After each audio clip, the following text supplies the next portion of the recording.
Ho, ho, frickin' ho. What is up, everybody out there in podcast land? It is Christmas night, 2024, December the 25th, of course. It is time for Sports Frenzy 2.0. Probably be a little bit shorter episode than what you're used to during the football season, because it is me, the Maestro, Kevin Crane, flying solo. With the way all of these year-end holidays have fallen, the Conquistador is unavailable. Obviously, Christmas Day, kind of a tough day for him to break away from the family and do this. And next week, New Year's Day again will be difficult due to family obligations. So you're stuck with me for Christmas and New Year's. Happy, happy, joy, joy. And we will not break protocol other than that. You will get a weekend edition like you always do. We will go through the NFL first and foremost here on Sports Frenzy 2.0, your favorite politically incorrect sports commentary show. So we start off with last week, the NFL, Week 16. Pretty brutal week for our teams. Well, not Dave's. Secondary team, of course. The Bears got pummeled by the Lions, 34-17. A lot of people out in the media were saying, "Oh, Ben Johnson, is this an audition for him for the head coaching job for the Chicago Bears?" I don't know, but I'm fine with him. I'm fine with just about anybody. And now, of course, news breaking today on Christmas that somebody who I mentioned months ago, I really coming close to doing it, we fucking told you so moment. But I won't pull the trigger on that. Pete Carroll, former head coach of the Seattle Seahawks, who the Bears are playing December the 26th, tomorrow night, as we tape.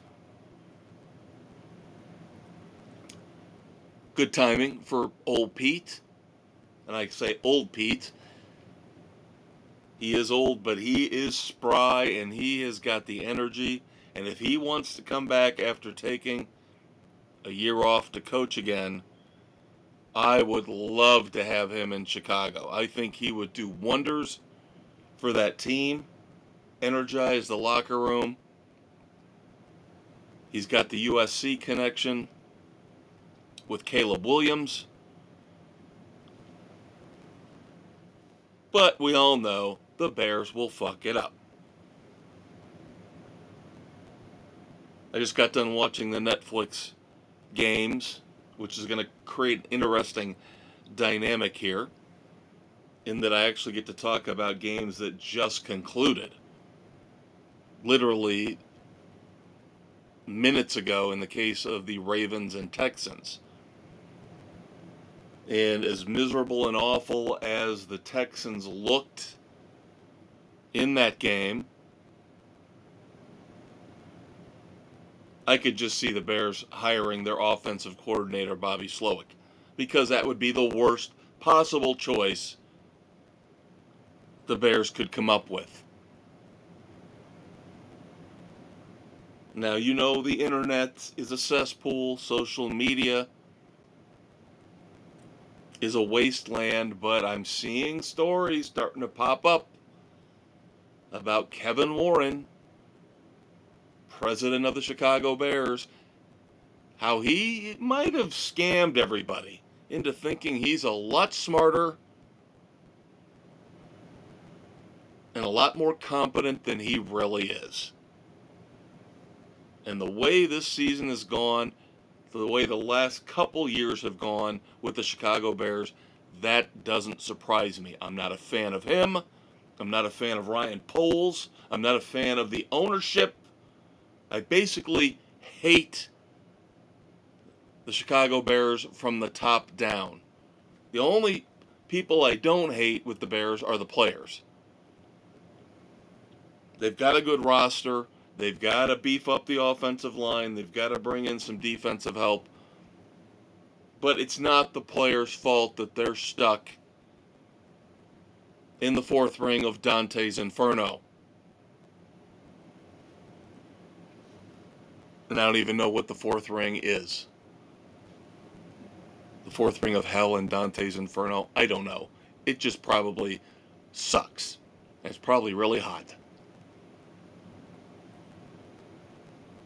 But again, despite the fact the Bears got blasted again, and they now have lost 9 games in a row with, I don't think, any end in sight. Seattle still has an outside shot at getting in the playoffs, so they're going to be playing hard on Thursday night.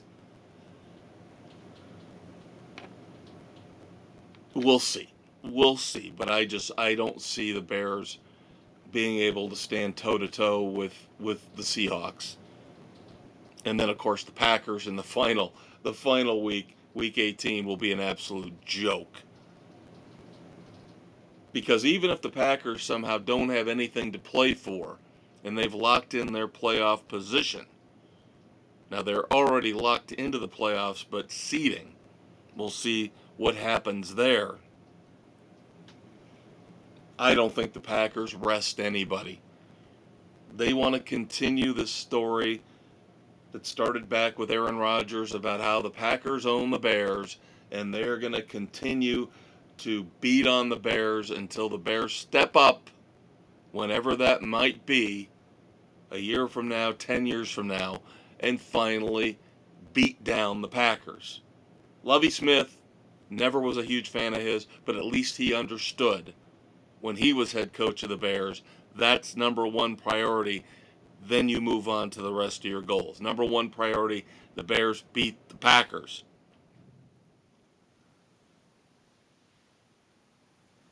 Now, the other teams I was referring to, the good and the bad. The Bears are the ugly, of course.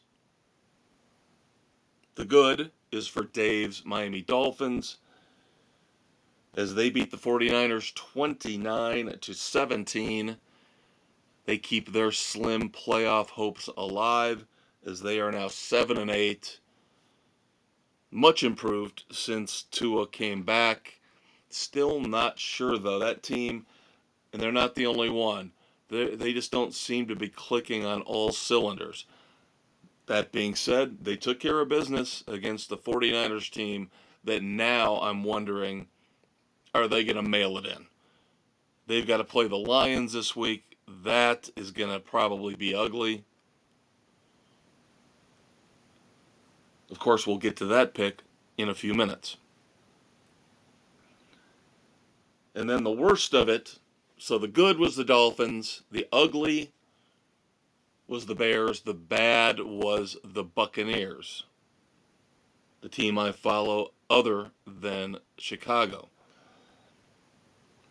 Of course, I've always told you guys, I lived outside of Tampa, about an hour away, for 10 years. So I have a legitimate claim as the Buccaneers being my second favorite team. But somehow, some way, could it have anything to do with the influence of Todd Bowles? The Buccaneers figure out a way to lose to the Dallas Cowboys on Sunday Night Football, 26-24, dropping them to 8-7. But the worst part was, now that the Falcons have switched to Michael Penix Jr. and beat up on the lousy, awful New York Giants, now the Falcons control the NFC South. The Buccaneers need the Falcons to lose here in the last 2 weeks, and the Buccaneers need to win out to regain control and win the NFC South crown. It's not out of the realm of possibility, especially when we get to our picks this week and we discuss who the Falcons are playing. Other games from Week 16 that we need to discuss. Very, very impressive win at SoFi Stadium last Thursday night for the Los Angeles Chargers. Early on, it looked like the Denver Broncos were going to dominate them. And then there was a fluky end to the first half that involved fair catch interference, an untimed play, and a free kick. The first time we've seen a free kick since, I believe, the mid-70s, also involving the Chargers, if I am not mistaken. So even though it was only a 3-point swing, it was still significant as the Chargers got the momentum back with the free kick, tacking on 3 points at the end of the first half. Then they came out in the second half, got their shit together, did what they were supposed to do, and won against their division rival, solidifying their place. They haven't clinched yet, but they're close, solidifying their place in the playoff picture at 9-6. 34-27 final score. Chargers beat the Broncos. So now the Broncos are in a very interesting situation, and we'll discuss that when we get to this week's picks. But the free kick thing, just awesome. Weird, wild, wacky, and awesome. Now, we're not going to go through every game, of course, but we're going to hit the highlights. Last Saturday, December the 21st, the Texans go into Kansas City, put up a lot more of a fight against the Chiefs than they did tonight on Netflix against the Ravens. Final score, Chiefs 27, Texans 19. The Chiefs, despite the fact that they have won a lot of close games and haven't looked quite right throughout the season, they are sitting at 15-1. And I mentioned this when I was talking to Dave here within the last week or two on the podcast. I figured if they were going to do everything in their power, they were going to try to push Patrick Mahomes. Remember, he had the ankle injury that everybody was worried about. I said he will play, and they will do their best to beat the Texans and then turn around on Christmas and beat the Steelers, which is what they did today. And they're looking better and better week after week. So now, well, I don't want to spoil everything for you. As I said, unique situation where we've got two final scores already for week 17, even though we're recapping week 16. So the other game on Saturday, because of the unique scheduling quirk involving Christmas, Texans, Chiefs, and the Steelers and the Ravens were kind of forced to play because then they jumbled it up and those same four teams played today on Christmas Day. And the Ravens, just like the Chiefs, getting things fixed, getting things together, and starting to look dominant. I mean dominant. They took care of the Steelers 34-17 last Saturday night. Saturday afternoon, I should say.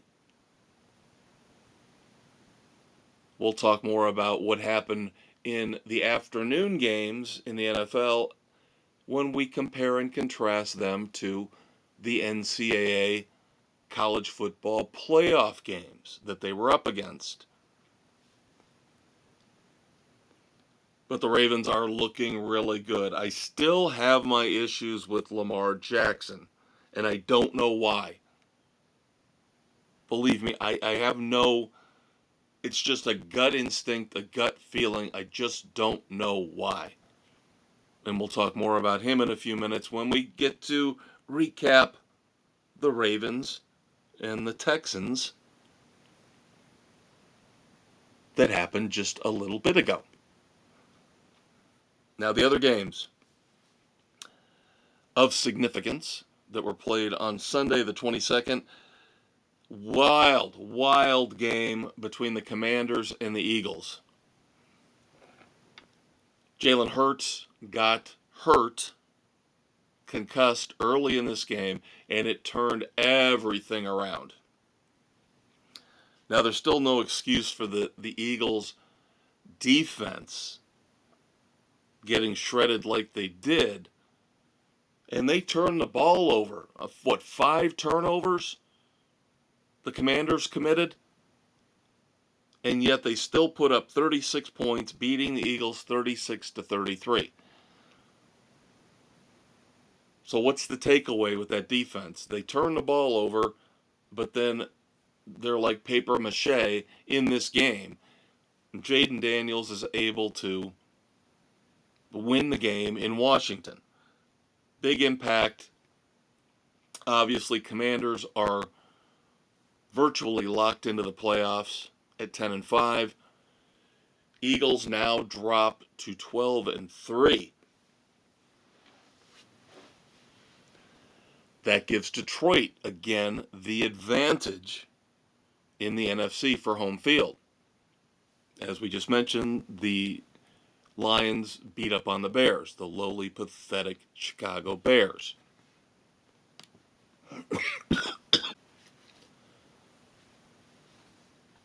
So now, am I starting to believe more in the Commanders and starting to believe more in Jaden Daniels? Another team that I don't have a lot of faith in, or haven't had a lot of faith in until maybe now. Could they do some damage in the playoffs? Of course, depends on the matchups. I don't know who they'd end up playing. Could I see him going toe-to-toe with the Rams? Of course. Could I see him going toe-to-toe with the Buccaneers or the Falcons? Of course, if that's the way things shake out. And we'll talk more about the Commanders here in the next week or two. Well, of course, we'll talk more about them when we get to this week's picks. But an impressive win for the Commanders, even if you want to use the excuse that Jalen Hurts was injured, concussed, and they had to go to Kenny Pickett. Kenny Pickett didn't look horrible.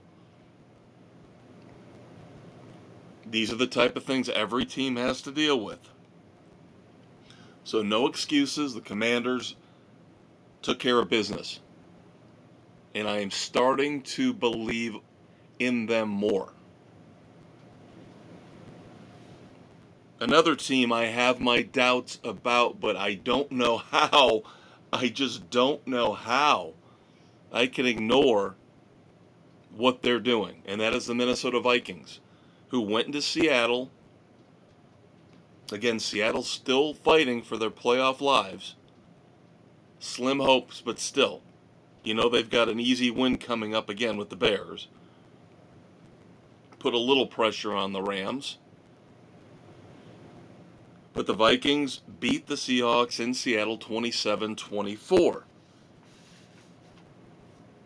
How can I feel bad about a team that is 13-2? And could possibly end up with the number 1 seed and a bye when it comes to playoff time.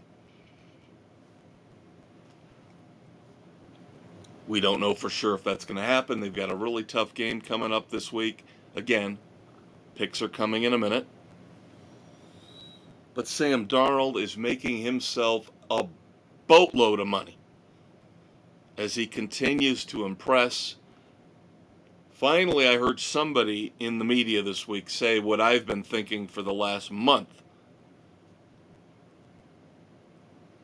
You've got to sign Sam Darnold if you're the Minnesota Vikings. Try to get like a Baker Mayfield type deal, a 3-year, $100 million deal. Don't go crazy. No, you're not going to give him 50, 55, 60 million. But see if he'll take a 3-year, $100 million deal like Baker did with Tampa. And then you trade J.J. McCarthy.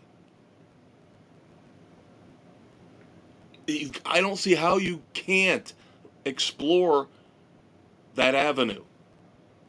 How are you going to, if the Vikings make the playoffs, which of course they're going to, unless there's some kind of a spectacular flame out, and I don't see that coming. I really don't. This isn't a Kirk Cousins situation in Atlanta. Sam Darnold is much younger and still has a lot of game in front of him and a lot to prove. I don't see how, if you're Minnesota, you can let him walk, let him go into free agency and just say, well, we drafted J.J. McCarthy in the first round. We've got to follow through with him. Boy, I don't know if I was a Vikings fan how that would sit with me. Because here's the thing. You lock up Sam, if you get him again, I'm not saying you give him a 6-year deal, but you lock him up for 3 years. You see how things go. If he regresses, and it could happen, you get out from that deal in a couple years, and then you just go back in and draft a quarterback again. And I've got to believe you'll have a shot at somebody who's at least as good as J.J. McCarthy.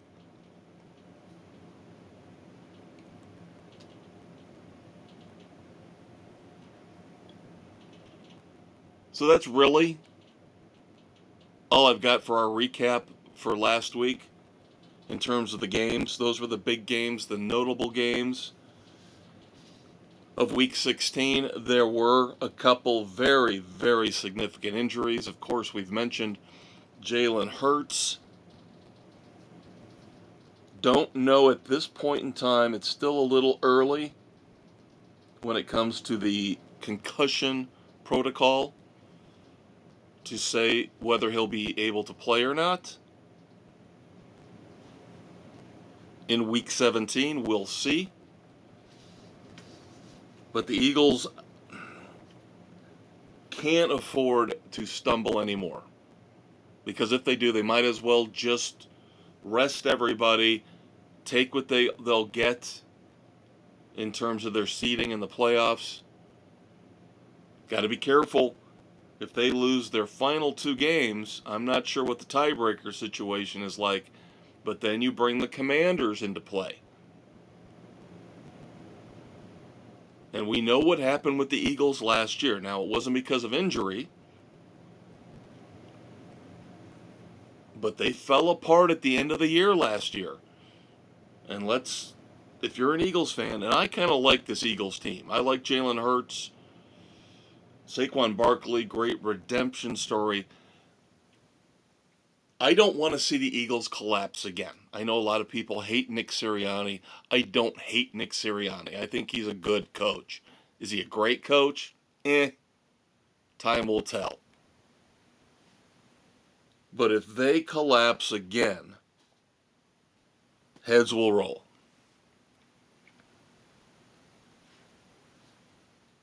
The other, of course, terrible injury occurred last Saturday in the Texans-Chiefs game. Amazing catch from Tank Dell. Amazing that he held on to it, considering the fact that on the touchdown play, he suffered a dislocated kneecap, and a torn ACL. And the injury, now I'm going to say this, and I know guys who played football on a collegiate or professional level will give me a hard time about this because I played into high school and that was it. I understand you have a bond with your teammates, and nobody likes to see people get injured.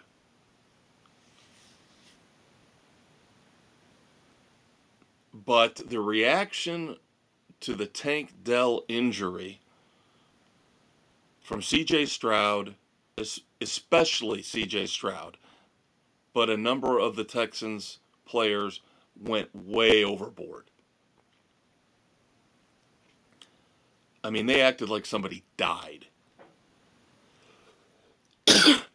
And we all know Tank Dell has not had a good couple of years here. He's been shot. He had another injury at the end of last year. I get it. And maybe that's the reaction, is that this poor guy has just got the worst run of luck of anybody in recent memory in the NFL. But still,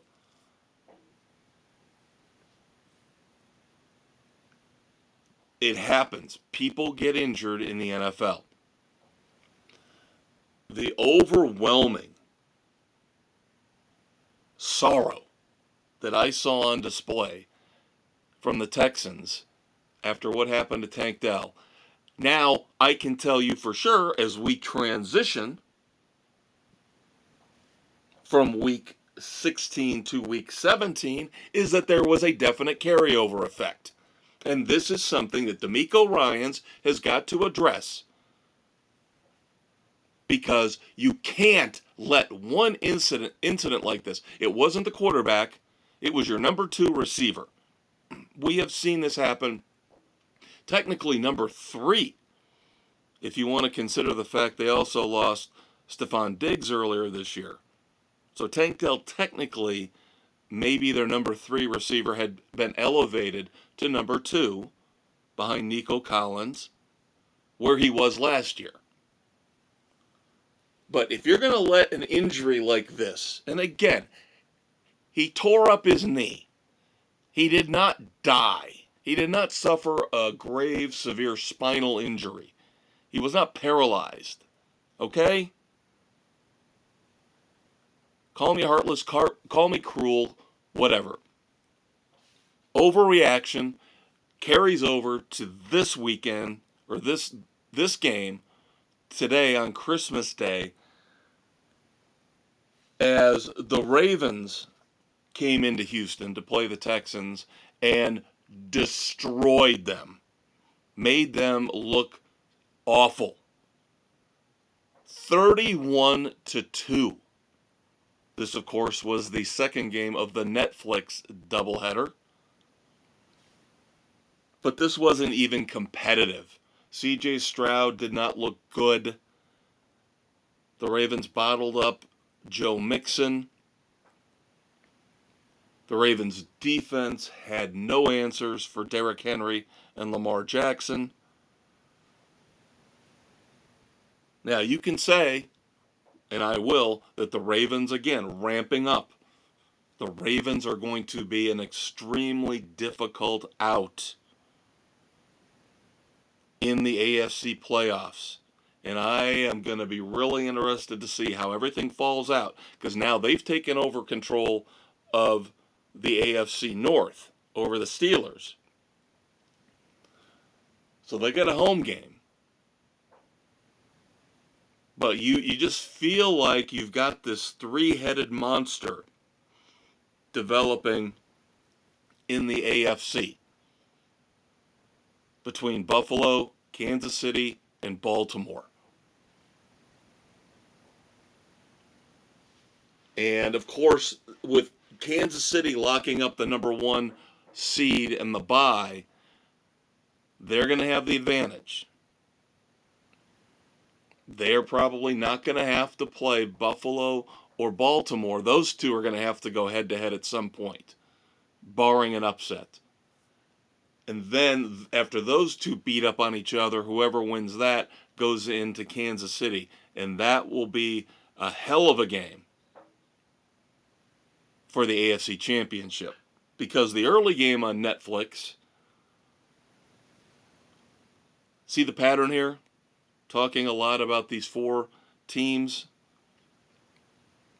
that had to play today on Christmas Day, played last Saturday. The Ravens and the Chiefs took advantage of the situation. The Steelers and the Texans fell flat on their faces. Chiefs go 2-0. Ravens go 2-0. Texans go 0-2 and look bad. Steelers go 0-2 and don't look much better. Chiefs in the first game this afternoon beat the Steelers 29-10. Not quite the blowout that we saw later on with the Ravens and the Texans, but still the Chiefs are starting to get things together. Notice the score. A 19-point win. Very unusual, considering how the Chiefs have played games close all year. Now they're starting to pick things up. They're starting to play like the Chiefs we know. And they did what I said they should do. They put everybody out there. Patrick Mahomes with maybe a gimpy ankle. The aging Travis Kelce. Xavier Worthy starting to make a huge impact. Now you rest. Now the Chiefs can rest. Although next week we have an interesting scenario involving the Chiefs and the Broncos, and we'll talk about that in a minute. But now you can rest Mahomes. I would play him a little bit in the Broncos game, maybe a half. You don't want him to get too rusty because they're going to have the bye. Remember that too. You don't want to sit him for 2 weeks. This is all the strategy when it comes to the playoff seeding and who are you going to match up against, and are you going to get the bye? Are you going to get a home game? It sure looks like the Chiefs, obviously the Chiefs are going to have home field throughout the AFC playoffs. The Ravens are going to have, unless something catastrophic happens, Ravens are going to have a home game. Now, technically those two games that were played today were our picks to start off Week 17. Our expert panel got their picks in. But we tape Wednesday night, so we've already had these two games occur. Everybody took the Ravens, so everybody was good on that game. All 8 panelists, of course, have their picks in, as I said. Jen and Aaron missed out with the Steelers in the early game. So we had 6 picks for the Chiefs. We did have 2 Steelers picks. The late afternoon game, everybody took the Ravens. Now, how did Netflix do with the Christmas Day games? We were all worried because of what happened with the Mike Tyson boxing debacle. Buffering, pixelated screen. Terrible job by Netflix in being prepared for that. However,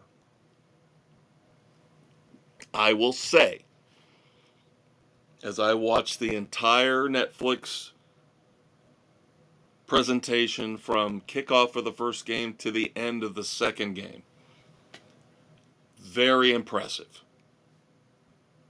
Mostly. Now, when I say very impressive, number one, I'm talking about the fact the games came through crystal clear, no buffering issues, everything came through okay. Very smooth transition from pregame to game, to halftime, to post-game. Now, of course, there will be people out there like me criticizing or breaking down the details. I thought it was really odd that they gave Patrick Mahomes and Travis Kelce bizarre Santa jackets and then gave them footballs that were actually red velvet cake disguised as footballs. Ain't quite a turducken, okay?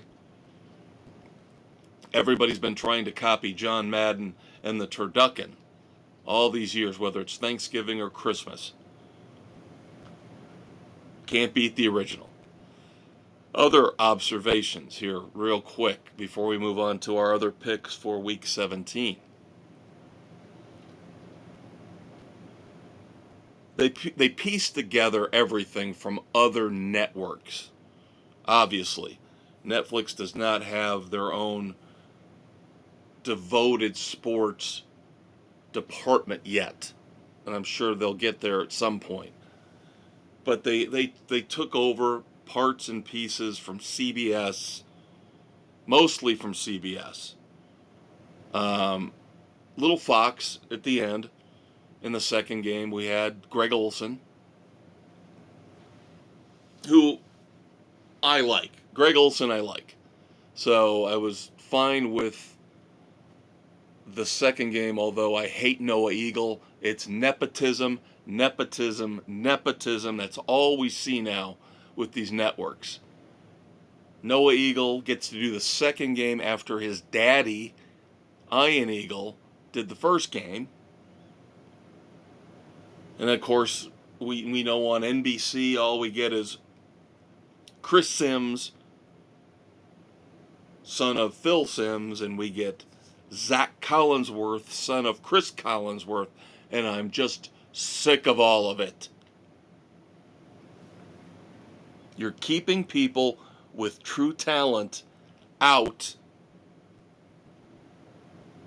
because you're letting these legendary announcers force their kids into the business. Now, like I said, the second game featured Noah Eagle and Greg Olsen. Greg Olsen's cool, like him. The first game featured Ian Eagle. Now, I like Ian. I don't like the fact that now we have to deal with his son. But on the flip side, the exact opposite, I hated J.J. Watt and Nate Burleson. They're fine in the studio doing the halftime and the pre and post game for CBS. They suck in the booth. Absolutely suck. And I'll tell you why. Number one, J.J. Watt's not that smart. He tried to, at one point, say, this is what he wanted to say. You don't want to exacerbate the situation. Okay? Not the easiest word in the English language to say. Don't go there if you can't. Because instead of saying they don't want to exacerbate the situation or the issue, whatever it was, he said they don't want to exasperate the situation. And I'm like, oh my God, you're an idiot. You're an absolute idiot. Go back to doing old El Paso taco shell commercials, idiot. Now, Nate Burleson is a hipster doofus. And everybody thinks he's cool. He thinks he's the coolest man in the world. So they throw him on all these different shows, hosting game shows and morning talk shows. In the booth, and I'll admit he's got more charisma than J.J. Watt, but he suffers from Tony Romo disease. He's calling the play before we can even digest what's going on the screen. And one moment in particular really pissed me off. When the Chiefs were in the red zone, Patrick Mahomes drops back, and Burleson constantly did this throughout the broadcast. He's trying to tell everybody what's going to happen before we even get to see it. That's not fun for the viewer, because as Patrick Mahomes is dropping back looking to throw the ball, we can't see. The camera's only got so much of an area that it can cover. So we can't see in the end zone at this point. Nate Burleson has to say, oh, Travis Kelce's open in the end zone. Well, we can't see that, Nate. Thanks a lot. And of course, Patrick Mahomes throws a touchdown to Travis Kelce. But the camera angle didn't allow us to see that. But Nate Burleson can't keep his mouth shut and can't let the play develop for the viewer. He's got to spoil it for you, just like Tony Romo loves to do. And Burleson constantly was doing this. He would constantly jump the gun on everything.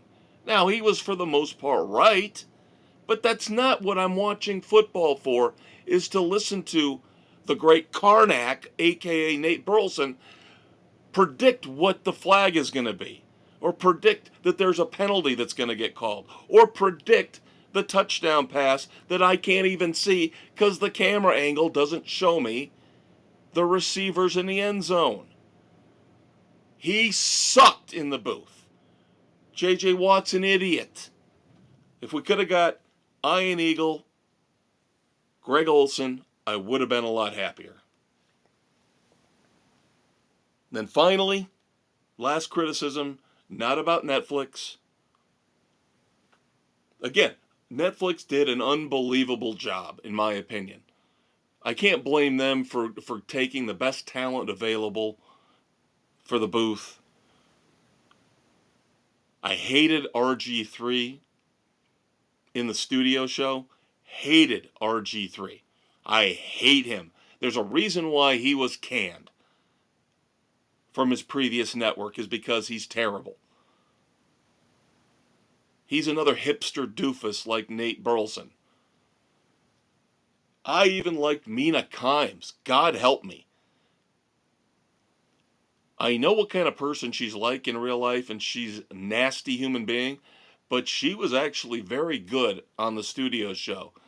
Kay Adams was fine, shepherding everything. Manti Te'o was okay. But RG3 had to be the clown prince of idiocy.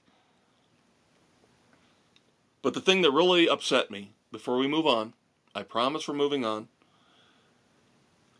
I mentioned that they awarded these goofy, stupid Christmas Day Netflix awards to Patrick Mahomes and Travis Kelce.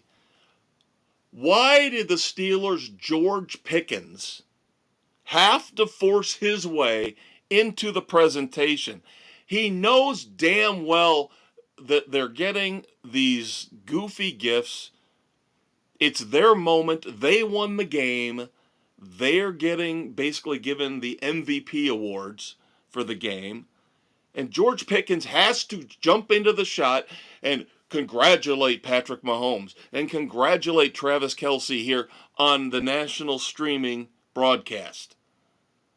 George Pickens, I wouldn't want him anywhere near my team. He is another egomaniacal, subpar receiver. I wouldn't be shocked if he ends up on the Chiefs in a couple years, because they seem to love to bring in those has-been, washed-up, egomaniacal receivers. I just don't like George Pickens at all. And that's just another example of a guy who can't stand it when somebody else has the attention on them, even if it's arguably the greatest quarterback out there right now and one of the greatest, if not the greatest, tight ends of all time. He can't stand that, even for them to have their deserved spotlight. He's got to jump in and make it about him. All right. 6 more games that we picked this week. Our panel, all 8 of our experts have their picks in. Of course, we've got Saturday football. We've got 3 games on Saturday, December the 28th. We're picking 2 of them because of the implications. First up, in the games we're picking, I mentioned we were going to get back to the Denver Broncos. The Denver Broncos go into Cincinnati to play the Bengals. Bengals have a very slim chance to get into the playoffs. They need a lot of help.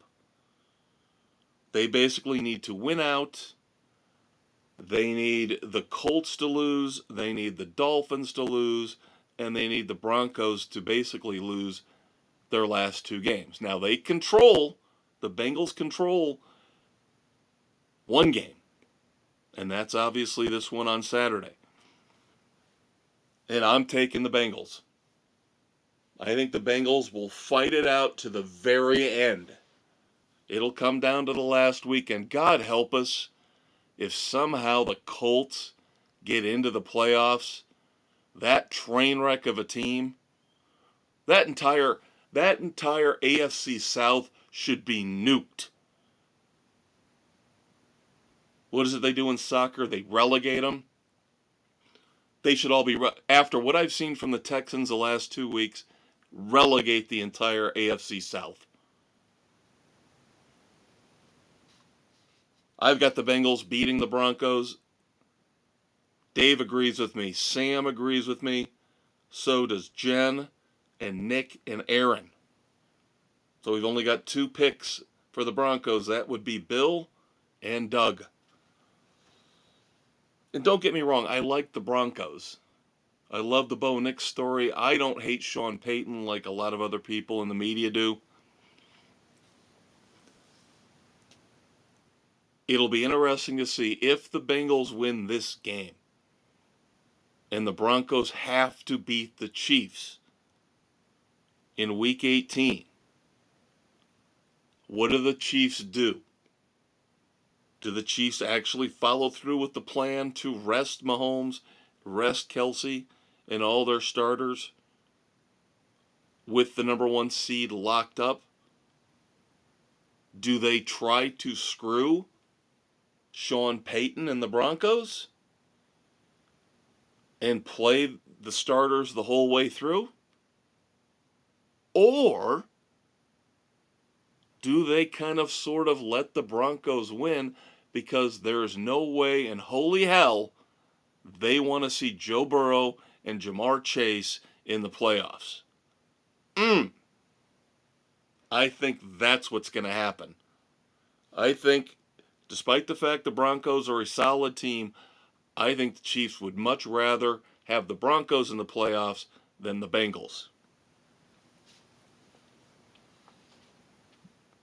Then on Saturday, December the 28th, not really as important of a game as I thought it would be when I put it on the slate because the way things played out, the Arizona Cardinals got eliminated from playoff contention. So Cardinals at the Rams. The Rams, of course, playing a lot better here, just like last year, playing a lot better in the second half of the season. Now with the Cardinals having nothing to really play for but pride on the road at SoFi Stadium, I don't know what the motivation is for the Cardinals. The panel pretty much agrees with me.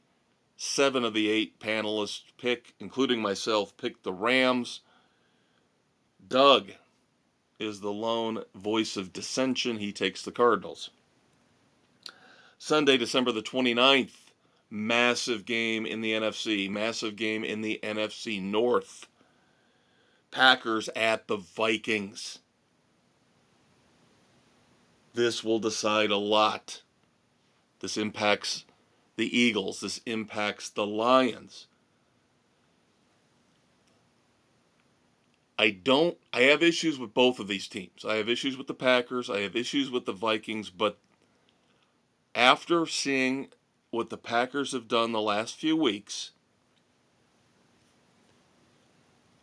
Christian Watson's health is a little bit of a concern right now. Got dinged up in their blowout win Monday night against the Saints.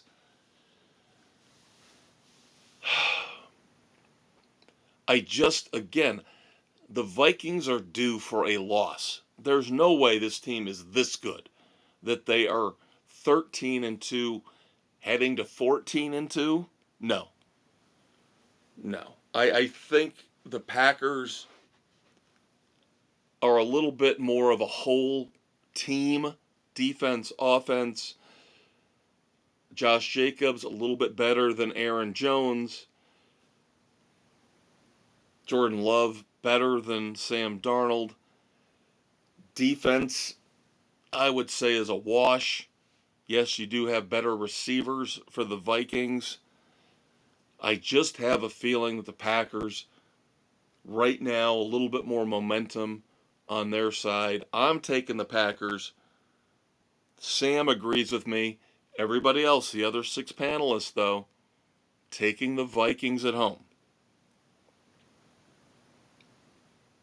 The dumpster fire game of the week. Something we've brought back after kind of mothballing it for years. And wouldn't you know, again, a game from the AFC South. This time featuring 2 teams from the AFC South. The Titans at Jacksonville to take on the Jaguars. Now, the Jaguars let me down last week in Las Vegas. I don't think they're going to let me down here. The Titans are just bad. Doesn't matter who the quarterback is. Will Levis, Mason Rudolph. Most of the panel agrees with me. 7 of the 8 of us are taking the Jaguars. Mrs. C, Jen, taking the Titans as the lone voice of dissension on this game. Falcons at the Commanders. I kind of alluded to this game earlier in the podcast. This is where the Buccaneers can get right again and take over control of the NFC South. Okay, the Falcons started Michael Penix Jr. for the first time last week, beat up on a terrible Giants team. Penix, by all accounts, looked good. Didn't throw any touchdowns, threw a pick that wasn't his fault. But Jaden Daniels is, yes, I will admit it, something special. The Commanders do not want to lose their momentum. There's still a little bit of wiggle room there for them in terms of playoff seeding. I think Michael Penix finally has his rookie moment through no fault of his own, given the fact that he's been thrust into this weird situation. And as a Buccaneers fan, I am biased. I'm rooting for the Commanders to do us a solid. 7 of the 8 panelists agree that the Commanders will win this game at home. The lone voice against that is Mrs. C. She's taking the Falcons. And then finally, a game that a couple months ago looked like it was going to be one of the most important games of the year. Monday night, December the 30th. The Lions at the 49ers. 49ers have just fallen apart. Lions are on a roll. Lions for everybody. All 8 panelists take Detroit. That's going to do it for our picks and our recap of the NFL.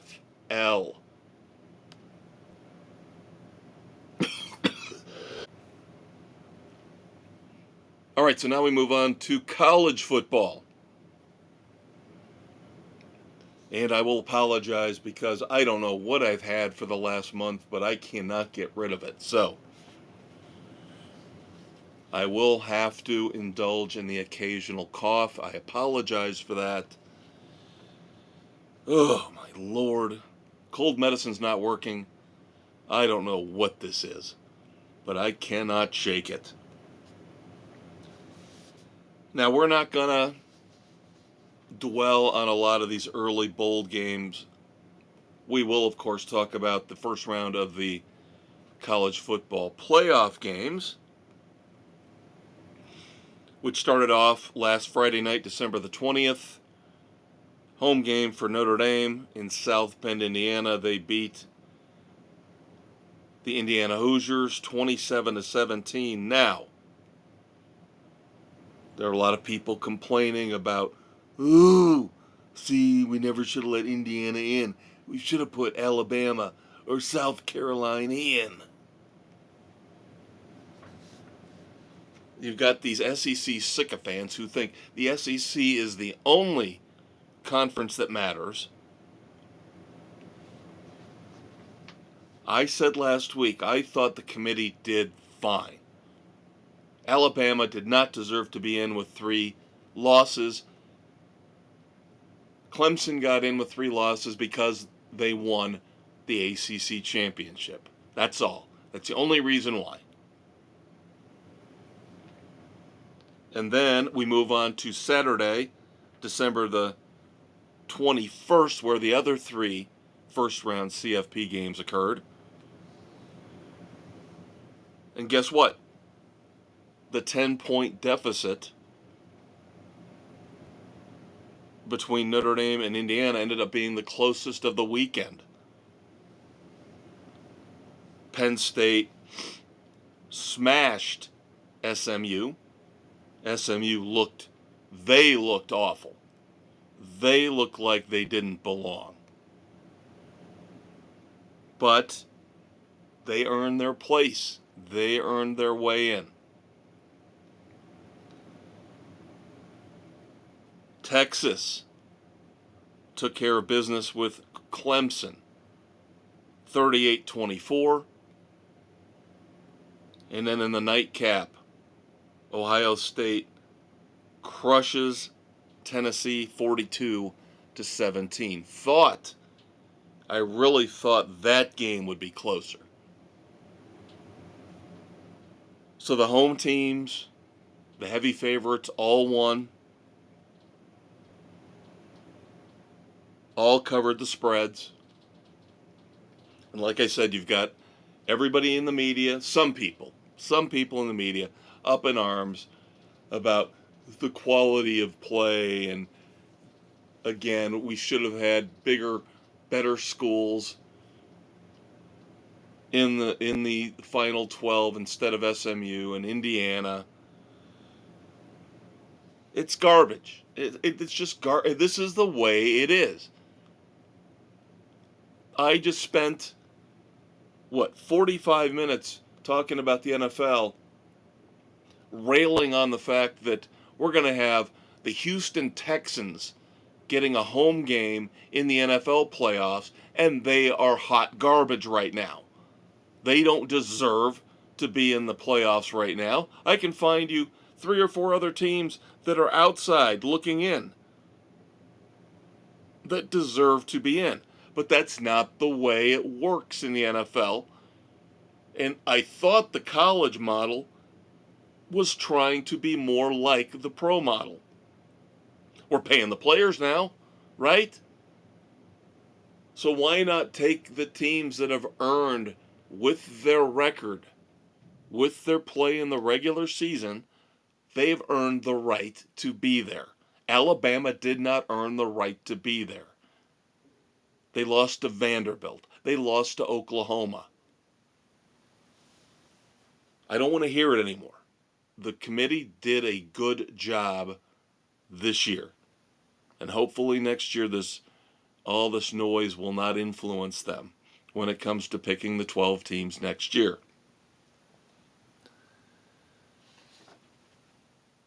So other than that, as I mentioned, the rest of the bowl games, we did have a massive, ridiculous Christmas Eve game. A 5-overtime battle between South Florida and San Jose State. 41-39.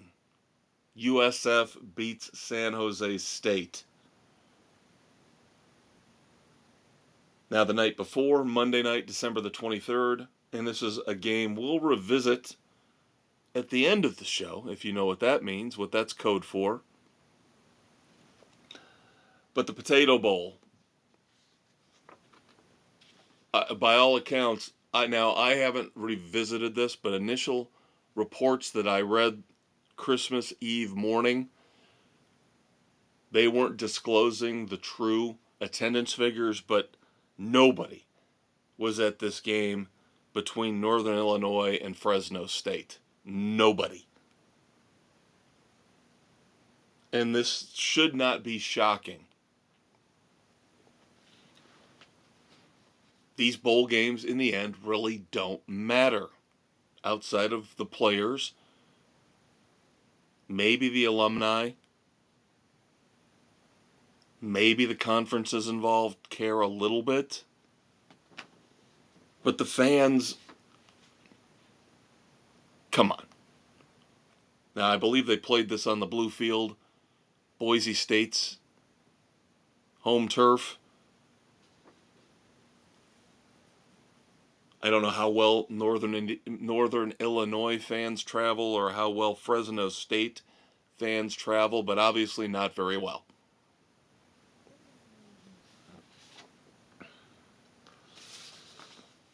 Now, there are still some games here over the next couple days to be played that we picked last week. Now we've got to stay ahead of the game, and we've got to pick a bunch of bowls coming up late Friday, December 27th through New Year's Eve.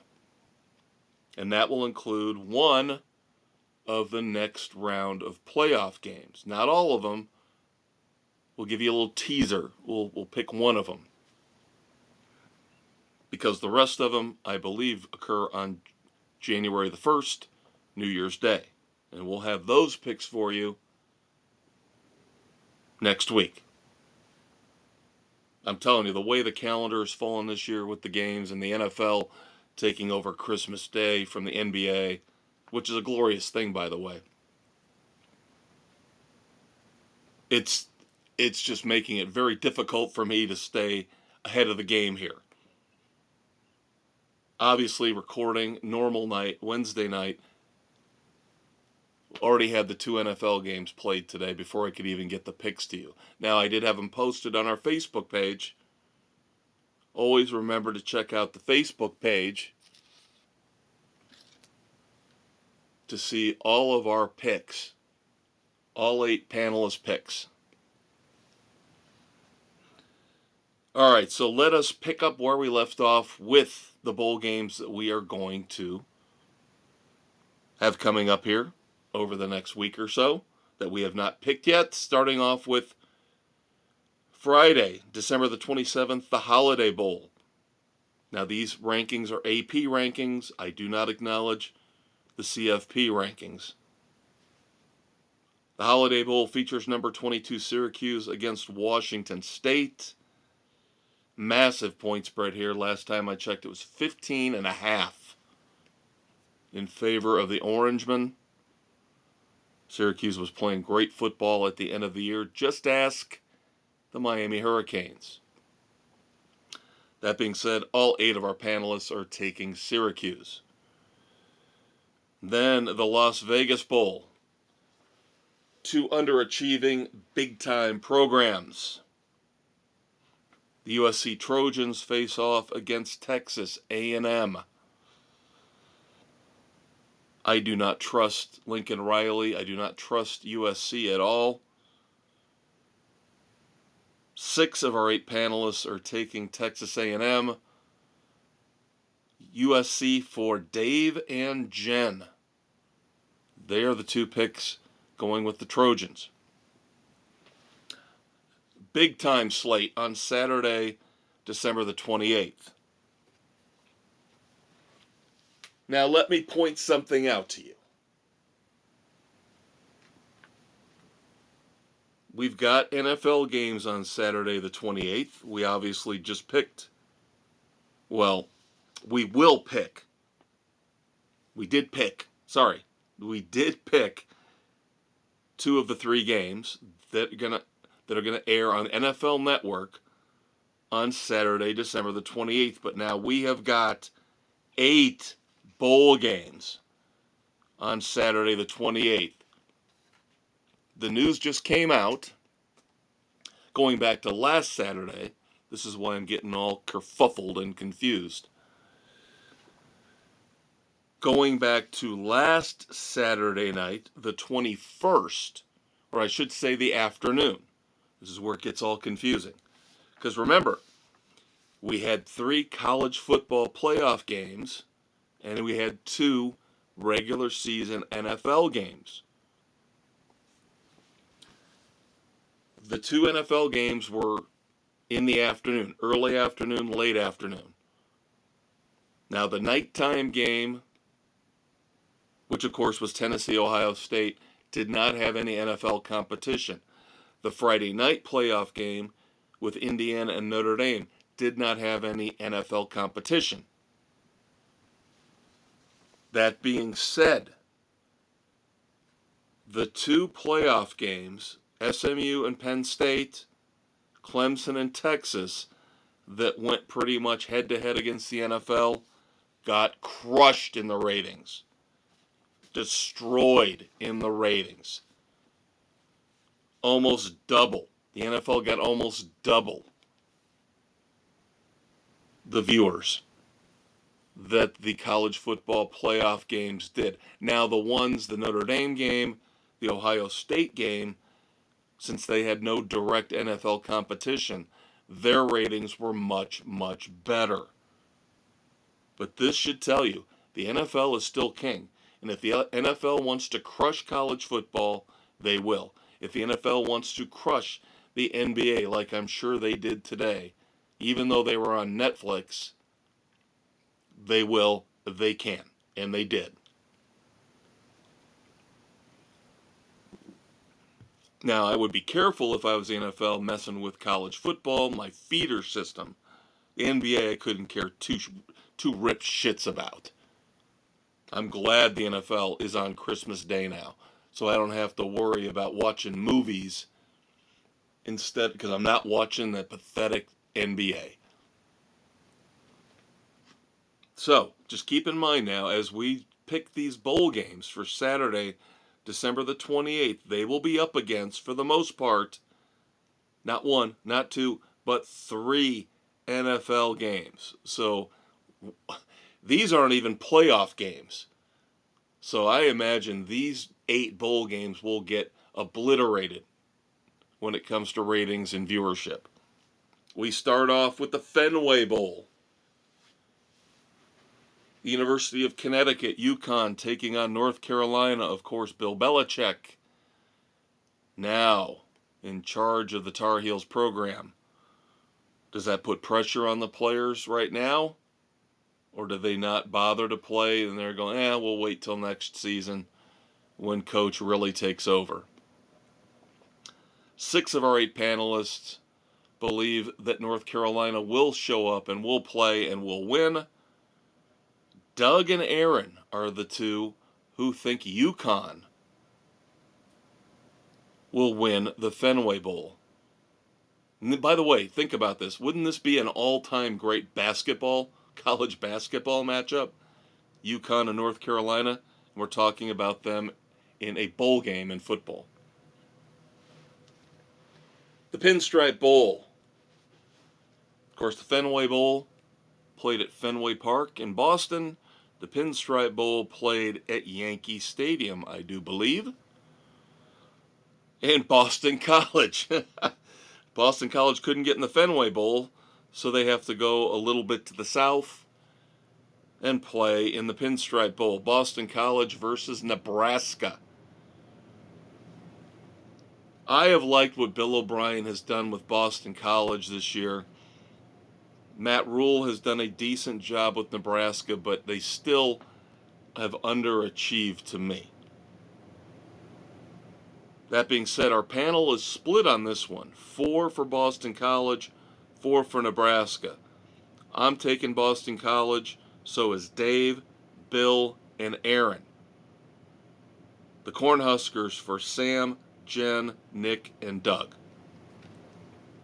The New Mexico Bowl is next up. Louisiana Lafayette versus TCU. Another big point spread on this one. Last time I looked, this was almost 2 touchdowns.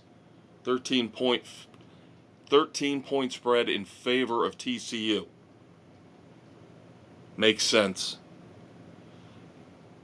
7 of the 8 panelists taking TCU. Doug is the lone dissenter here. He's taking Louisiana.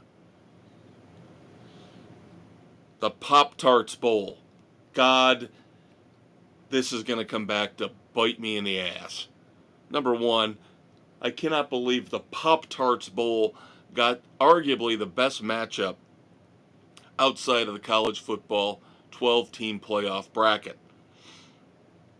Pop-Tarts Bowl gets number 18 Iowa State facing off against number 15, yes, my Miami Hurricanes. I have bitched and pissed and moaned and complained all year about the awful Miami Hurricanes defense. However, I think this matchup works in Miami's favor. Iowa State is not known for their dynamic offense. I think Miami will be able to put up enough points, and their defense will be able to stumble and bumble their way into kind of, sort of, holding Iowa State down. I'm taking Miami, so is Nick, so is Doug and Aaron. But we're split 4-4 again on this one.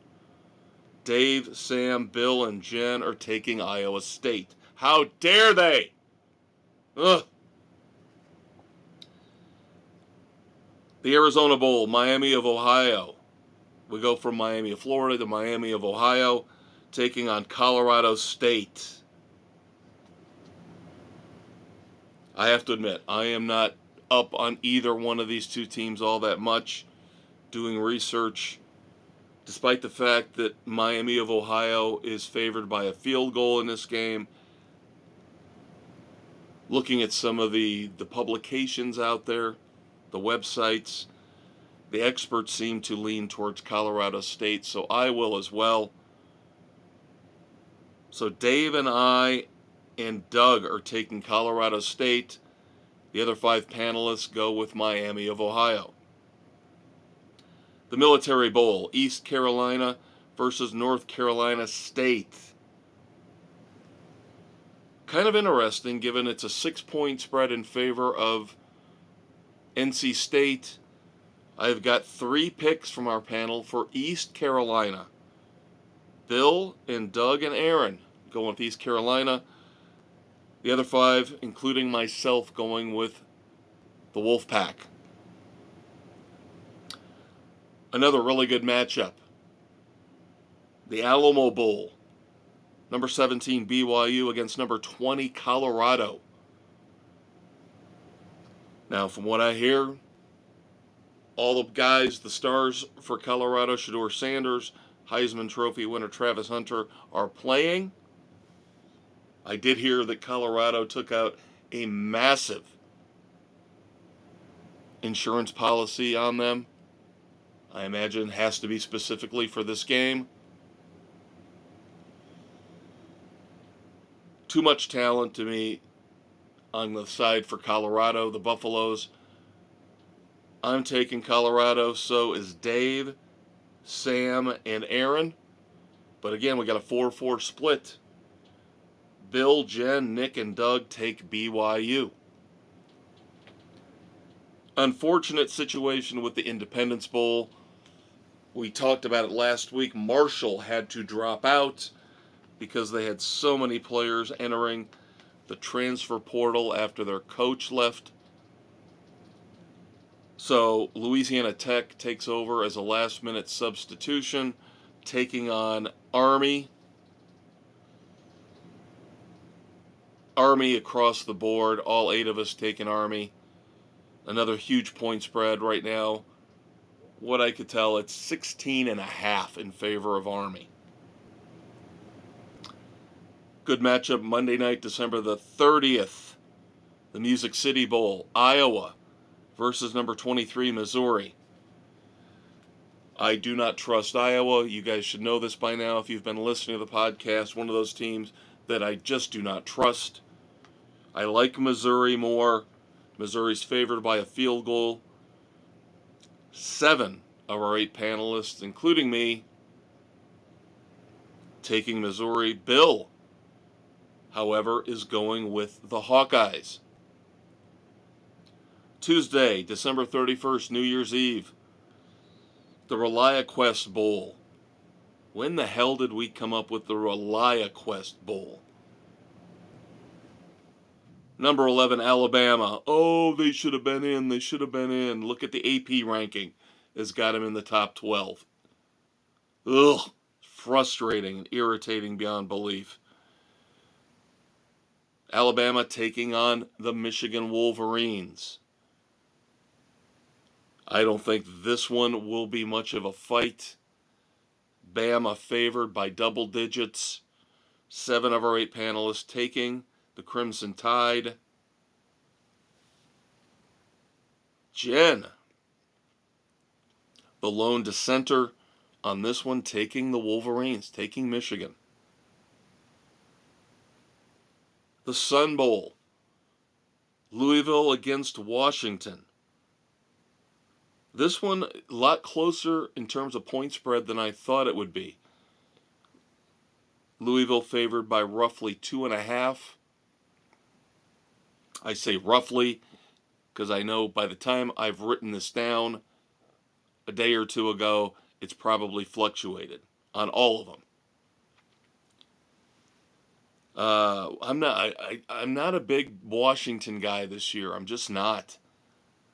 Louisville's played much better to me than Washington from what I've seen. However, Dave and Jen are taking Washington. The other 6 panel members, including myself, are taking Louisville. The Citrus Bowl, number 14, South Carolina. Another one of those teams that people are saying should have got into the playoff. Well, let's see how they do against number 21, Illinois. In this case, I will say I think South Carolina will show everybody that they are pretty damn good. And everybody on the panel agrees with me. South Carolina across the board against Illinois. Let's go, Cox. Stand up for the Cox. The Texas Bowl. Baylor against LSU. Baylor favored by 1 point. Jen and Doug, though, are the only 2 panel members taking Baylor. The other 6 of us are taking LSU. I think the big deciding factor here, yes, Brian Kelly has proven to be overvalued and overrated as a head coach. But they're getting their quarterback back. He's committed to coming back next year. So you've got that continuity. They've got some big names coming in the transfer portal. Add some energy to the program. I think that's why the 6 of us who are taking LSU are going that way. And then finally, I mentioned the last bowl pick here this week is a teaser. The first of the 4 playoff games for the next round. The Fiesta Bowl. New Year's Eve night. Number 5, Penn State versus number 8, Boise State. Again, these are AP rankings, not how they're seeded by the CFP. Now, Boise State gets a bye based on the fact that they were the champions of the Mountain West, and they were more highly ranked than the ACC champion. That being said, I don't know if they're going to be able to stand toe-to-toe with Penn State. They've got a great running back, of course, in Jonty, runner-up for the Heisman Trophy. But beyond that, I don't know if they're going to be able to match up personnel-wise with the Nittany Lions. I still do not trust James Franklin as a head coach.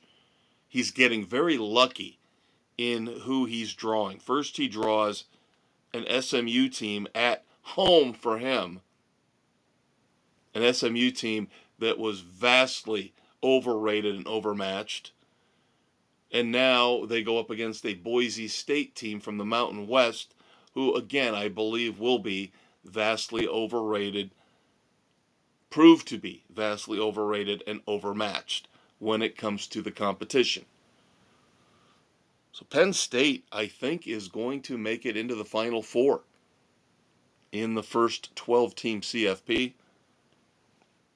Everybody agrees with me except for Jen. Mrs. C is going to go with Boise State. I'll tell you what, if Boise State wins this game, it does prove once and for all that James Franklin cannot win any type of big game, cannot handle the pressure. Beating SMU will not matter if they don't continue the momentum here and get through Boise State.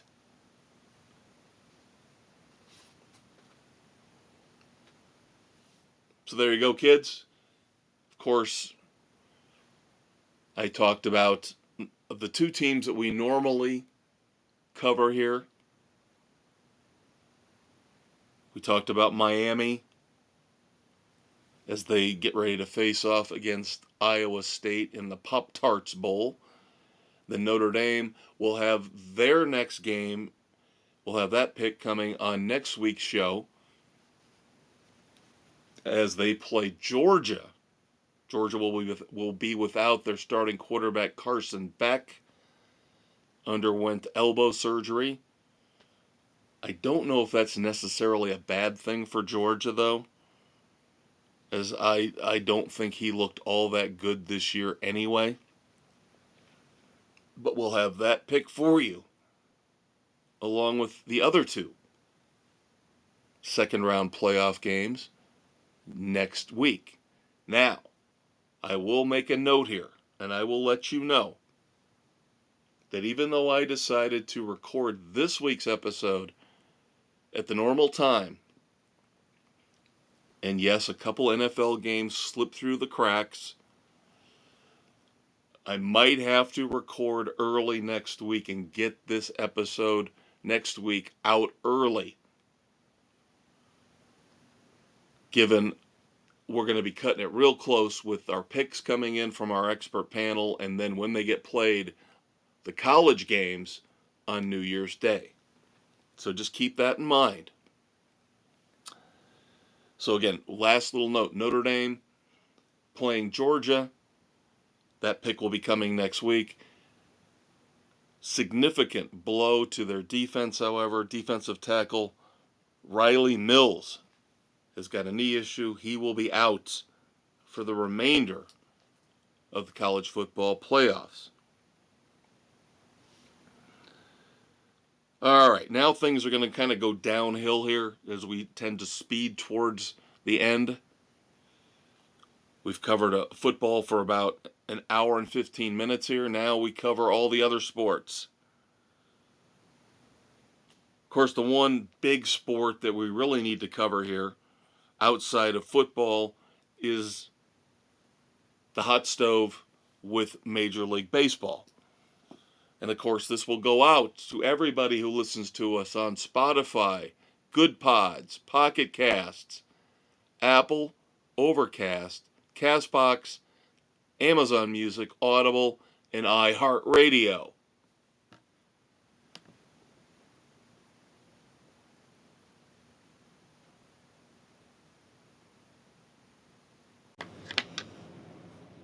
Now, of course, your Uncle Dave, the Conquistador Dave Height, again, not with me here this week or next week. He'll be back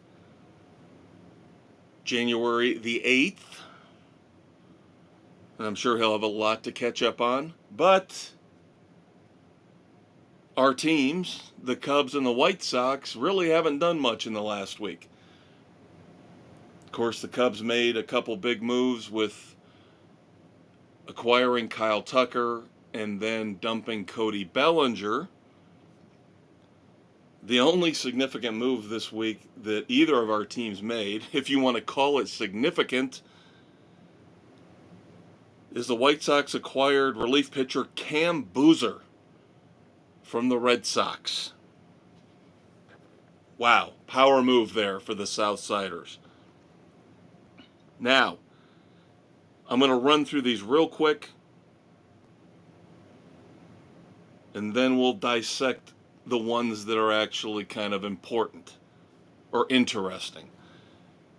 The Astros signed first baseman Christian Walker, 3 years, $60 million. Gio Urshela goes to the A's.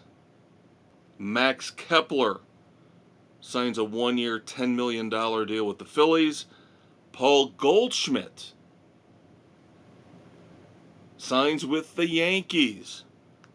1 year, $12.5 million. Walker Buehler, of course, formerly of the world champion LA Dodgers, signs a 1-year, $21 million deal with the Boston Red Sox. Andrew McCutchen, God bless him. You've got to love his loyalty, as he's going to stick around for another year in Pittsburgh and play for the Pirates. 1 year, $5 million. The Guardians, the entire American League Central frustrates the hell out of me in how they're a perfect example of the competitive imbalance in Major League Baseball. The Guardians got rid of Andres Jimenez, and now they have traded Josh Naylor, first baseman Josh Naylor, to the Arizona Diamondbacks. And they plug the hole by bringing in, for the third time, Carlos Santana on a 1-year, $12 million deal. This is a team, remember, that won the AL Central last year and looked fairly good doing it, but they are restricted by their front office. They'd say, we're not going to spend the money. We can't afford to spend the money, so we can't afford to keep these people around. Josh Naylor, I believe, is headed to free agency after the 2025 season. But it's just a shame. The Guardians in Cleveland, fairly sizable market, act like they're poverty-stricken. And meanwhile, the Mets just spend. I know Sean Manaea was a nice story last year, as he had a bounce-back year with the Mets, but he wasn't that good, where he deserves a 3-year, $75 million contract to come back and play at Citi Field. And then the Texas Rangers, who knows what they're doing? Just a couple years removed from winning the World Series with Bruce Bochy. I can't figure out if they're in, they're out. They signed Jock Peterson to a 2-year, $37 million deal, but then they turn around and trade away Nathaniel Lowe to the Nationals. The Phillies finally also acquired starting pitcher Jesus Luzardo from the Miami Marlins. The sum total of all these moves to me is, again, the rich get richer And the rest of the league just says, we throw up our hands, we can't compete. The Guardians, again, is the one example that is really depressing. Getting rid of their star second baseman, their star first baseman. And they had Andres Jimenez, and we talked about that trade a week or two ago. They had him signed to a fairly club-friendly deal. And they still decided, now we don't want to pay the deal. We'll dump it off on somebody else. Just really disheartening. And then the Sean Manaea deal with the Mets. This explains to me a lot about why the Cubs jumped on Matthew Boyd as quickly as they did. Is because the price of starting pitching is getting ridiculous, especially when you consider what we talked about last week with this study that baseball put forward about why these pitchers are getting injured. We've devalued starting pitching. We give them these pitch limits where we can't let them throw for more than 100 pitches, God forbid. But yet we're going to pay starting pitchers these ungodly amounts of money even though we've devalued them? And I'm scared to death to see what Corbin Burns is going to get whenever he finally signs his deal. And again, there are rumors that the Cubs might still be in play for him.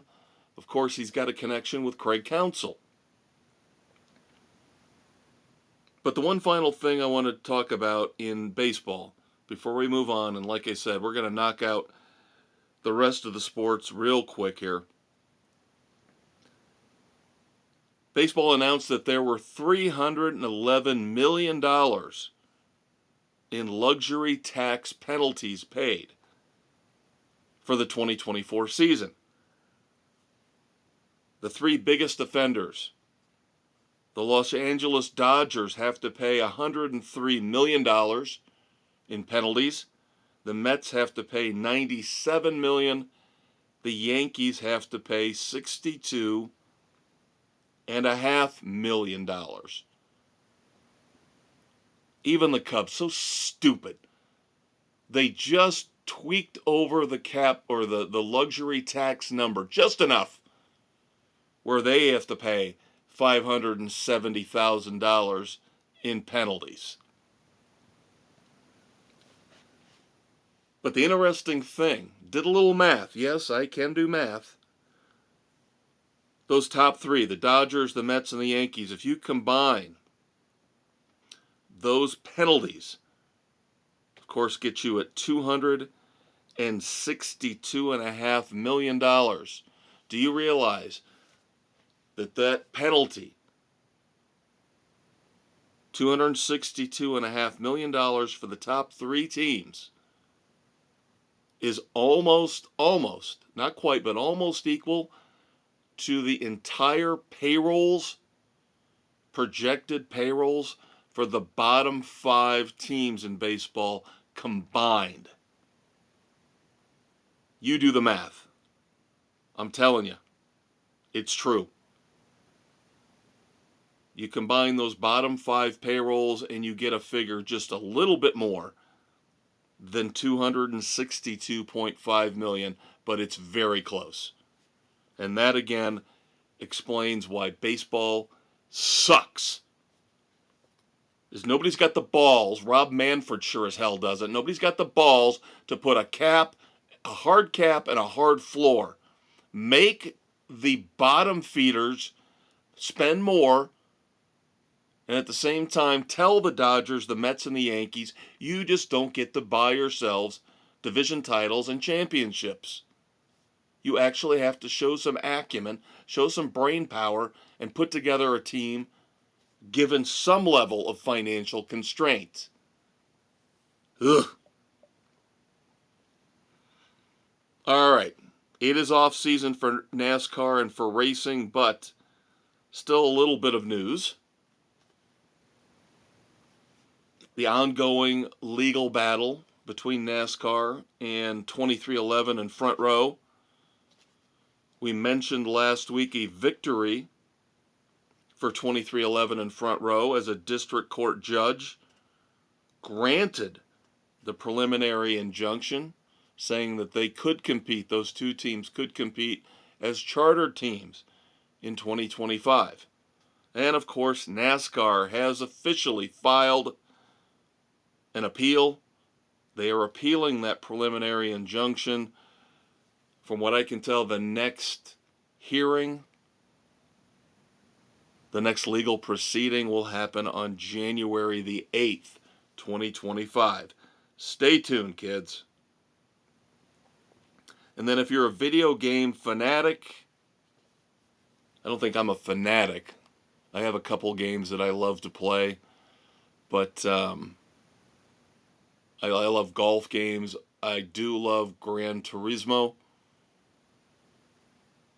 But if you own a NASCAR racing video game, like NASCAR Heat, be very, very careful. Make sure you have it updated. Make sure you have it downloaded. If you don't have the actual physical disc and you bought it like from the PlayStation Store digitally, you make sure you download it. Don't leave it out there in your account and sit there and go, oh, I need the space on my hard drive. You better download it and better get it updated, because from what I understand, starting January the 1st, 2025, all NASCAR video games will be quote-unquote delisted from all online retail sites, including the PlayStation Store. Why? Because there has been a rights licensing sale.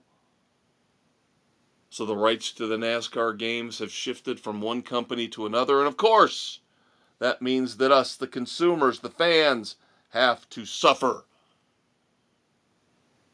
There will be a new NASCAR game coming out with this new company who now has the rights. But all previous games, as I mentioned, ominously getting quote-unquote delisted. So I have NASCAR Heat from a couple years ago.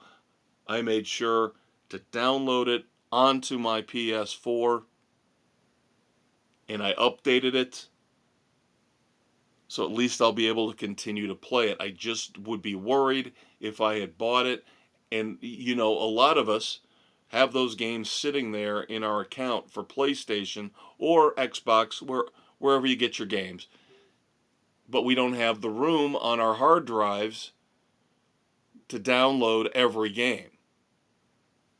All I'm telling you, fair warning, you got a week. I got a bad feeling you're not going to be able to access your NASCAR game unless you have it on physically on the hard drive for your PS4 or Xbox or whatever it might be. All right, the NBA. Not a lot to discuss, except for the fact that nothing but bad things seem to happen to my Orlando Magic. Now, they again are just doing an unbelievable job of doing the whole next man up mentality. You guys know they have lost Paolo Banchero, oblique tear. They have lost Franz Wagner, oblique tear. And now they've lost their third best player, Franz Wagner's brother, Moritz Wagner. Tears his ACL, not his oblique, tears his ACL. He is done for the year. So now the Magic are without their top three players, Banchero and Franz Wagner are supposed to be back at some point in time this season. Magic are still 19-12. Somehow the other night just beat the Boston Celtics with this ragtag group of players that they've got right now. I'm telling you, great coaching. Mosley, great coach. And they will, if they can get Boncaro back fully healthy and Franz Wagner back fully healthy before the playoffs, they will be a force to reckon with when it comes time for the playoffs. They just have to tread water. As I mentioned, 19 and 12 right now. Season is almost halfway done. Well, kind of, sort of. It'll be halfway done in about 3 weeks. We're getting there, though. We're getting to the point where everybody says you don't pay attention to the regular season in the NBA until Christmas. Well, it's Christmas. Not quite halfway, I'm sorry. I said I could do math, and obviously I can't, because 19 and 12 is 31. So we're still 11 games away from the halfway point for the Magic. But I'm just saying, watch out for Orlando if they can get those top 2 guys back. Obviously, Moritz Wagner will not be back. Now, somebody who could be on the trade market, not for Orlando, because, of course, he's a pampered superstar who has specific demands about what contenders he wants to go to. That, of course, is Jimmy Butler. Jimmy Butler, even though he has not formally requested a trade once out of Miami, multiple reports are saying. And the Heat seem like they're content to let him go. So as we get closer to the trade deadline, it'll be interesting to see where Jimmy Butler will go. Again, he will force his hand and make sure that he goes to a contender. However, there are some dissenting voices. I've been using that word a lot tonight, dissenting. Dissenting voices who say that the Heat might actually, and I could see this with their front office, Pat Riley, with Eric Spoelstra, they could say, nah, we'll just keep him for the rest of this year and then let him go to free agency. And we'll see how things play out. That would be a very ballsy move, but I could see Pat Riley doing that. If they don't have an offer on the table that they feel is adequate, keep Jimmy Butler around, make the playoffs, and see if you can get on another run like you got on a few years ago. In college basketball, real quick, Tennessee, still the number 1 team in the men's AP poll. They are still undefeated, 11-0, as of Christmas Day. Again, the 2 teams, the 2 schools we follow in basketball as well as in football. Notre Dame Fighting Irish, the men are 7-5. The Miami Hurricanes are a pitiful 4-8.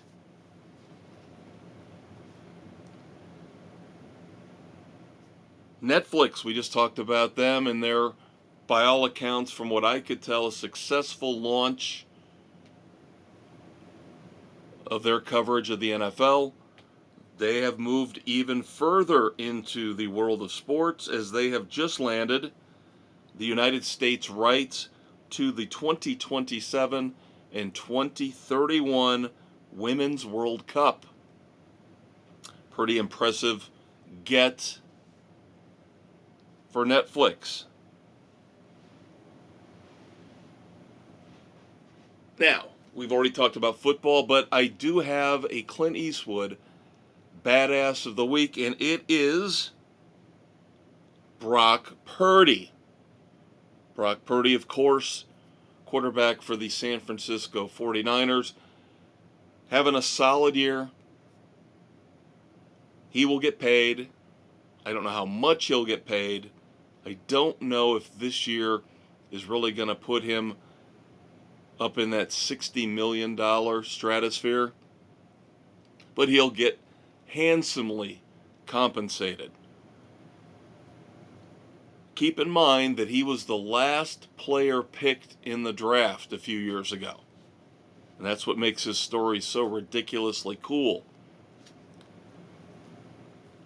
Given his draft position, however, he doesn't make a ton of money. Now, this, of course, does not count commercials, endorsements, where I'm sure he's bringing in a lot more than his NFL salary. But his NFL salary is just shy of $1 million a year. I know. I would love to have it, but for an NFL player, very, very much on the low end of the spectrum. But he still found a way. Again, keep in mind he has not gotten his big payday yet. It's coming. But he surprised all the offensive linemen on the 49ers. What I could tell, he bought 9. I think somebody said 11. But what I could tell is he bought 9 new Toyotas for all of his offensive line. I think he bought 1 model for the 5 starters, and then the backups got a different model. But still, 9 new Toyotas. 9 for a guy making less than $1 million a year. Great man, great gesture. Kind of makes George Kittle look like an idiot, because I debated whether or not to put George Kittle a few weeks ago as one of our Red Foreman dumbasses of the week, because he makes a ton more money, obviously, than Brock Purdy. For now. He bought everybody on the team. Yes, they're going, oh, well, that's what? Almost 60 players. If he's buying stuff for the practice squad, that's going to bump it up even more. Yeah. He bought everybody Crocs. He bought everybody a pair of Crocs. Okay? And I looked it up. Even if you're buying the high-end, best brand name Crocs, it's $50 a pair. Okay? Compare that to what Brock Purdy did for his offensive linemen. Brock Purdy, badass. George Kittle, borderline dumbass. Although I do like him in those Little Caesars commercials.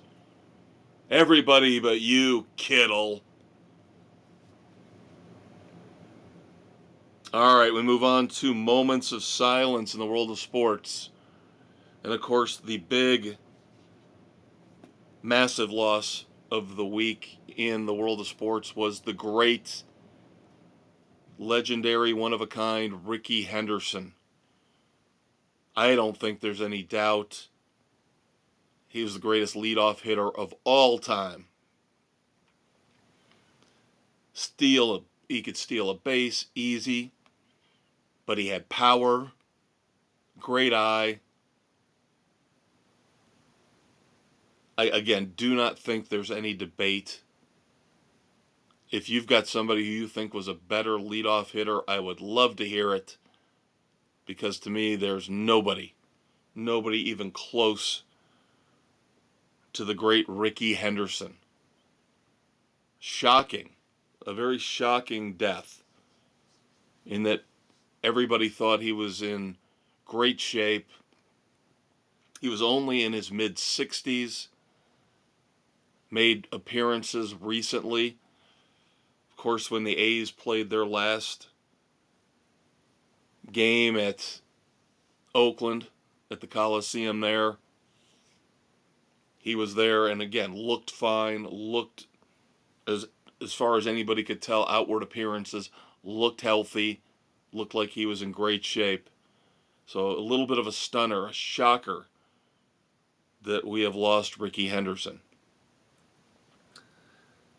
And then for the Philadelphia Eagles fans out there, legendary Philadelphia Eagles linebacker from the 70s, Bill Bergey, has passed away. Now, this will tell you, I'm old. I don't even remember Bill Bergey. Bill Bergey was, I guess, a Pro Bowler right before I started watching football. I started watching football 75, 76, 77, right in there.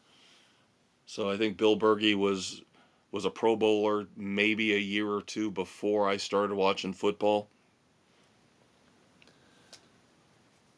But thoughts and prayers to the family and friends of Rickey Henderson. Tremendous loss for all of baseball, and of course, Bill Bergey. So Dave's not here to say it, so I'll have to do it. It's time to pivot. As Ross Geller once said in a classic episode of Friends, pivot from sorrow and loss to abject stupidity and idiocy.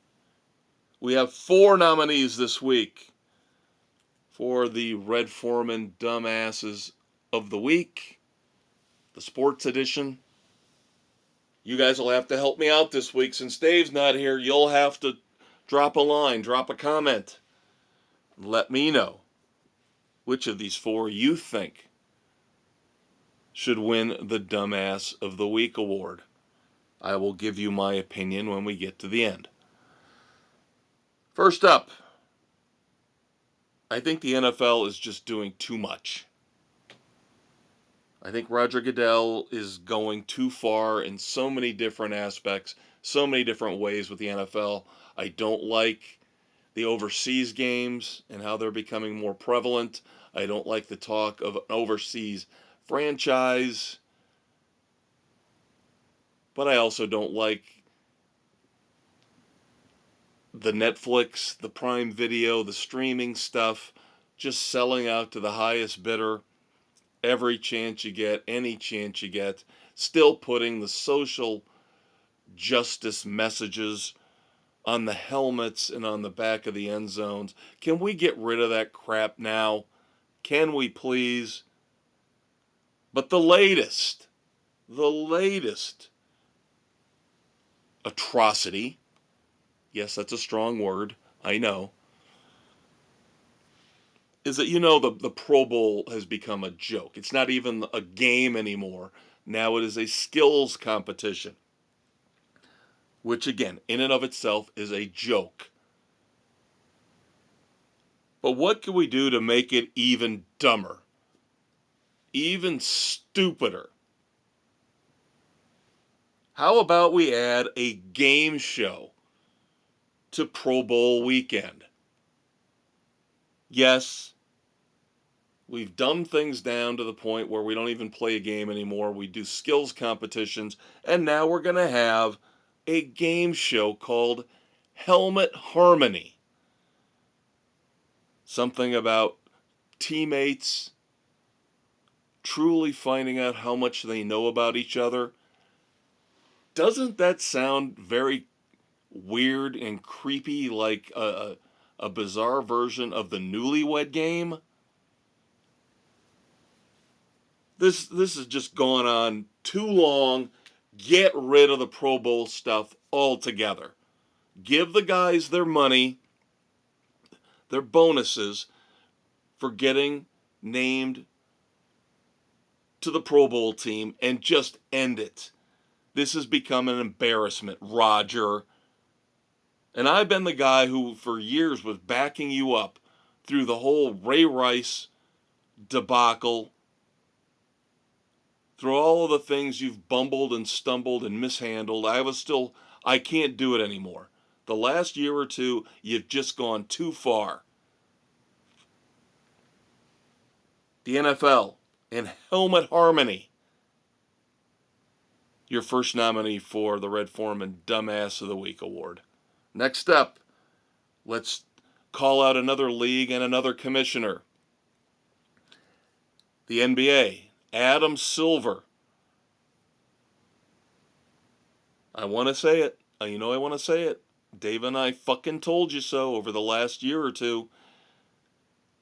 All the reports of the great success of the NBA. exaggerated, smoke and mirrors, and now it's coming out. It's coming to light that this year's TV ratings are abysmal, atrocious. I believe the numbers I saw down 25%. If the athletes, the players don't care, why should we? But Adam Silver, the commissioner, asked to address this. He would never say anything bad about the players. He would never say anything like, we've got to figure out a way to make the game better, to get the players to play defense, to get them to play, and not take days off and nights off, load management garbage, considering the money they're making. No, we can't say that. Adam Silver comes up with one of the lamest excuses of all time for why NBA ratings are declining. He says it's in large part due to the fact that there's a lack of cable TV in American households.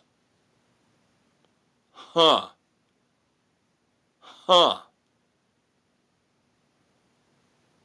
Wouldn't that basically mean people aren't watching TV and in particular the NBA as much?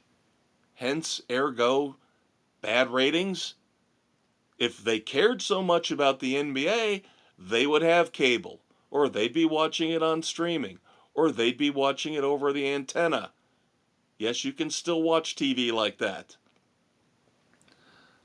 But for him to do this bass-ackwards excuse to say that, well, the problem is people don't have cable TV, then what are you going to do now? Subsidize cable TV for people so they can watch your precious NBA?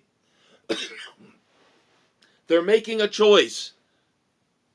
The NBA, along with all this other crap, they don't want to spend exorbitant amounts of money on.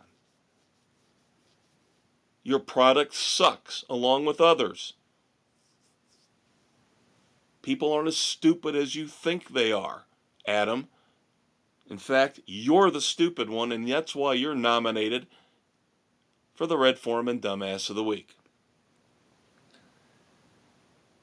This is a twofer. This is about flopping. One flop in the NBA, one flop in the NFL. Atrociously awful, pathetic flop from one of the young stars in the NBA. Again, I wonder why the NBA has problems with ratings and with its image. Victor Wembanyama. If you haven't seen this, Google it, look it up. When they were playing the 76ers,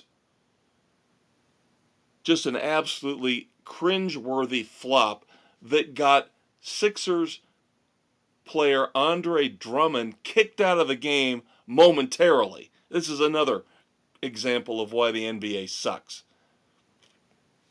They couldn't figure out if it was a flop, if it was legitimate, and then they, on review, rescinded the ejection for Drummond, and then decided to penalize Wembanyama for flopping.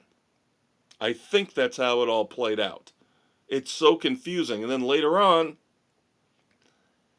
Joel Embiid got called for a foul. And then, of course, you had the awful image of him towering over a female referee, which, again, I could go off for hours about that bullshit, that PC, DEI bullshit. And everybody's ripping into Joel Embiid. Oh, look at the mean, big 7-foot man towering over, intimidating the poor woman.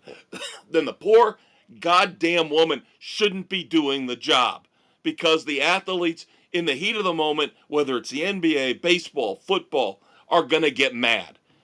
And you're going to have situations like this.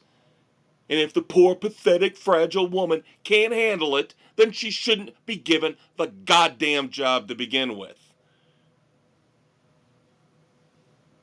But the whole thing, that part of it, started with Victor Wembanyama and his pathetic flop. And then we had a flop in football on Monday night as the Saints were getting obliterated by the Packers. New Orleans safety Ugo Amadi on a goal line play. Packers moving in for the score. Tried to pull a flop like the Packers receiver had pushed him to the ground or pushed off on him. Nobody was buying it. The receiver, as as Amadi is like flailing around and falling to the ground like he's been shot. Packers receiver waltzes into the end zone. Jordan Love tosses a ball to him. Easy touchdown for Green Bay. So two pathetic floppers, Victor Wembanyama and Ugo Amadi. I'm putting them together. They are collectively your third nominee for the Red Foreman Dumbass of the Week. And finally, ESPN. And I'm really leaning towards this one as the one I would pick. I'm not trying to poison the well here and tell you guys how to think, but if you haven't heard about this by now, we talked about the Potato Bowl earlier and how the attendance was just miserable. But on top of that, and it still ended up being a fairly decent game. It went to 2 overtimes. Northern Illinois won 28-20. But ESPN, and another thing, a pet peeve of mine drives me crazy, is that people don't edit, people don't double check their work, what they write. And the worst examples are in the media, whether it's your local news broadcast, all the way up to, yes, the worldwide leader in sports, ESPN. As they refer to in their graphics, as they broadcast the Potato Bowl, the Fresno State Bulldongs, not Bulldogs, Bulldongs. How utterly and completely embarrassing is that? Bulldongs instead of Bulldogs. That's where I'm going, kids. That's my pick. ESPN for calling Fresno State's team on their graphics the Bulldongs, not the Bulldogs.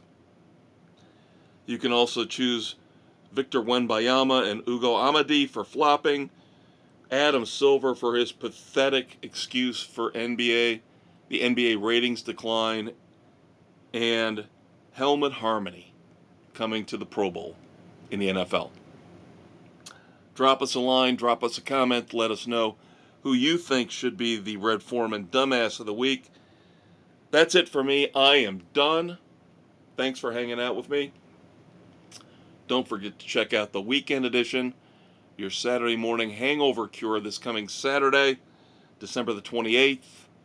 I will have my review of Conclave, one of the movies that's supposedly going to be up for Best Picture when the Oscar nominees are announced. I'll also look at Creature Commandos, our weekly look at the latest episode. We'll have our dumbasses. I might have a little bit of a taste of Squid Game 2 for you. And I've also started diving into my recently restarted subscription to Paramount Plus, so I've started watching season 2 of Tulsa King and the great and glorious music documentary Nothing But a Good Time. So all that and more, the latest in entertainment news, moments of silence, music, movies, streaming, all of it. This Saturday morning, every Saturday morning, the weekend edition of Sports Frenzy 2.0, your favorite politically incorrect pop culture commentary podcast. Remember, next week might be doing this sports edition a little bit early to try to fit in the New Year's Day bowl game picks. So keep in mind, be on the lookout. I know you get notifications, but be on the lookout Tuesday night, New Year's Eve, potentially, possibly the new Sports Edition. Sports Frenzy 2.0. I am the Maestro, Kevin Crane. Take care. Hope you had a great Christmas. Have a great, safe New Year's. We will talk to you next week, kids. Peace out.